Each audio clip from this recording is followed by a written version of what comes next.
With Bob Reynolds once again at odds with his superhero secret identity and his own sidekick seemingly turned against him, what'll happen next? Well, let's hop into Sentry issue number 3 and find out, shall we? Alrighty then, so picking up from where the last issue left off, you'll recall Billy, aka Scout, the Sentry's boy sidekick, turned out to actually be the one who stole Bob's confluctor and has been messing with his mind.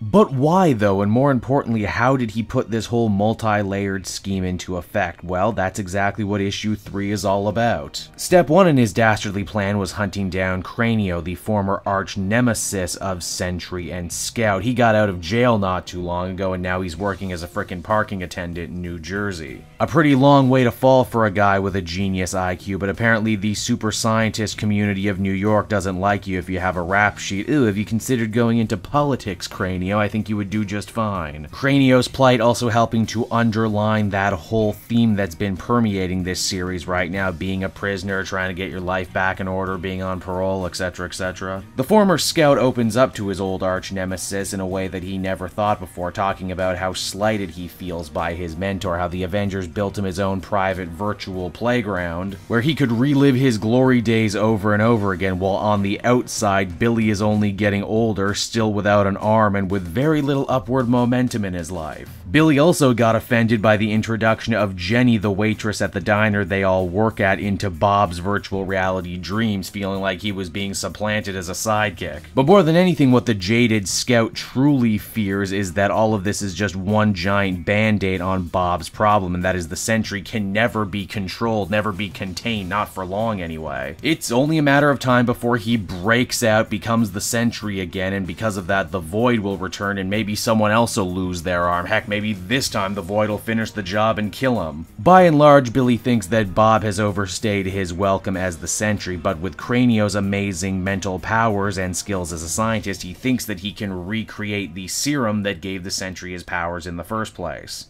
After all, what a better way to stick it to the hero who used to beat you up all the time while also re-establishing yourself as one of the biggest science-themed supervillains in the entirety of the Marvel Universe in one fell swoop. This plan would take a long time to fully enact, which means that Billy actually came into work every day, smiled at Bob while also secretly planning his downfall. That's pretty cold-blooded, but what I think really does a good job showcasing just how messed up Billy is in the head is when Cranio actually does manage to make some Sentry serum. He says that it could work or it could kill Billy, but he wants to take it, saying that any minute left living life as he is now might as well be tantamount to death. And he very well could have gotten away with it too if Iron Man didn't pick up Sentry in the previous issue, forcing him to freak out and essentially swap places with Bob. This means that if Scout is going to want to defeat his mentor once and for all, he's going to need all the power he can get, even if he can't quite handle it as the comic comes to a close. And so that was Sentry number 3, everybody, and again, if you've been watching my videos on this book from the beginning, you'll know I joked about how painfully obvious it was that Scout would turn out to be the villain. That's why I appreciate that Jeff Lemire actually goes the extra mile to give him a whole issue to himself to really set up and really explain his motivations and where he's at.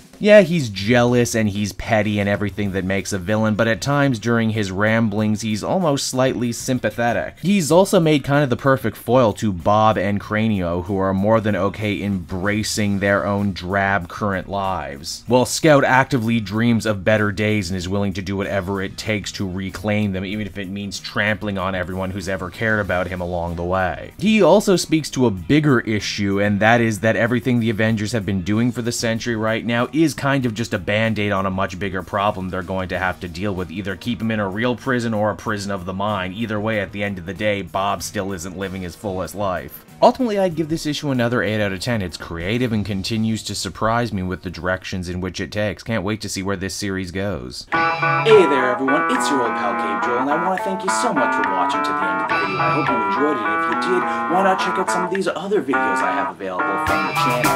And hey, you know what? If you're in a supportive mood, you can also check out my Patreon link down in the description. Patrons get exclusive access to videos and content before anyone else, and you can do so for as little as $1 a month. So until next time everyone, this has been Cape Joel. Thank you so much for watching. I will be back again next time with more comic content that